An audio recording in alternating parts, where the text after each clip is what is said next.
May oras sa lahat, sa bawat bagay, sa ilalim ng araw, sa takbo ng buhay, sa oras ng ligaya, sa oras ng pagluha.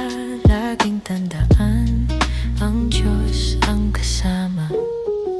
Sa lahat ng panahon, siya'y naroroon.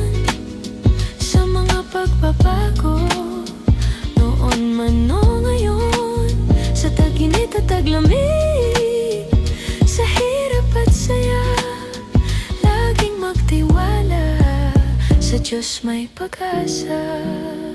Sa oras ng tawanan, maging sa kalungkutan, sa oras ng pagtatanim o sa pag-animal,